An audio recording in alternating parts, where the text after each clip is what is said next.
Ayan mga kaibigan, bumili po kami ng mais ni Daddy.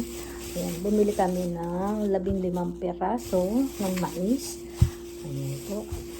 Yung iba po ay akin ng inilalaga. Ayan. Ngayon, medyo babawasan po natin ito ng balat. Tapos ilalagay natin sa ref para po tayo ay naglagay sa ulam, naglaga po ng ulam, at saka po pag nagluto ng gulay. Ayan. Bawasan na natin ang kanyang balat.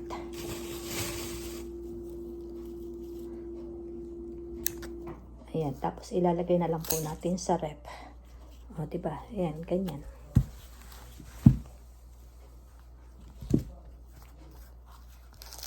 Para ano siya, manatili siyang fresh.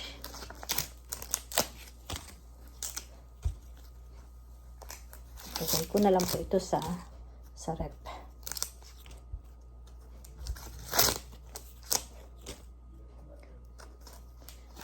Ayan, nag-ano po kasi ako ng ano nito, sa gulay na kalabasa. Tapos lalagyan po natin ng mais. Masarap po yun, gulay. Ayan.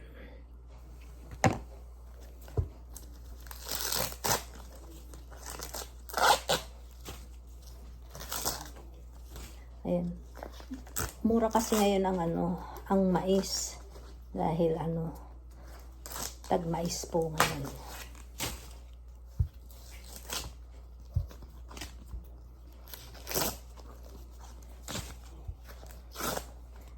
Ayan, maganda na kasi yung ganitong bawasan na natin ng balat or dahon.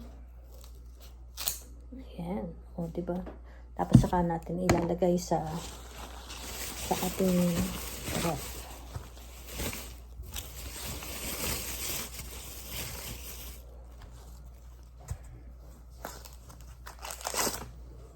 Tapos mamaya yung nilalaga ko po ng mais ay atin pong merienda.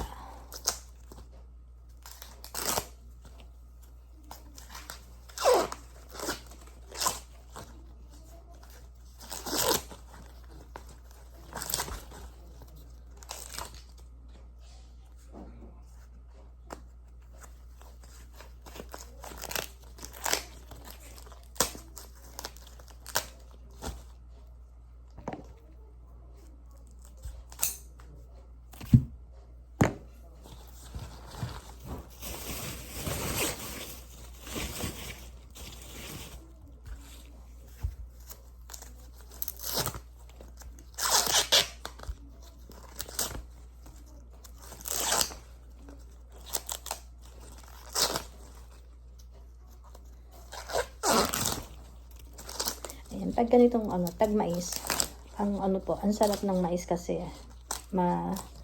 manamis-namis.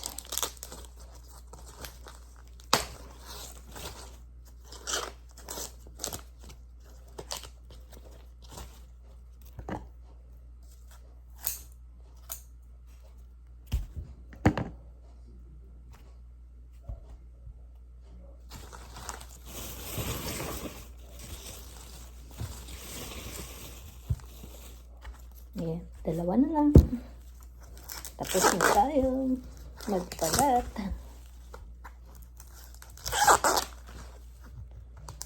Ayan, maganda kasi yung ganito. Para manatili yung pagka-fresh ng ating mais.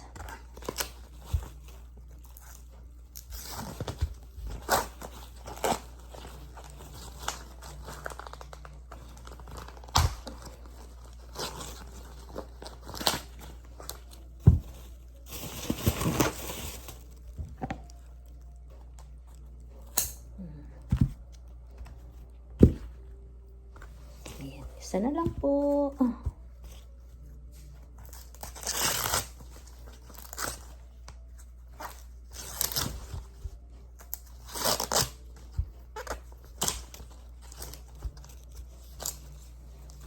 Pwede na to sa ating sa nilagang ulam.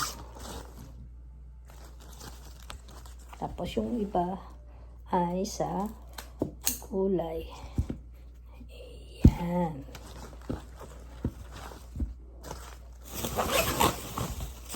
Ayan, tapos na po mga kaibigan ang ating pagbabalot ng mais.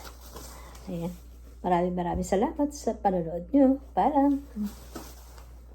Ay, teka lang. Huwag nyo kalimutang mag-like, mag-share po ng aking video at makikisubscribe na rin po. Maraming salamat.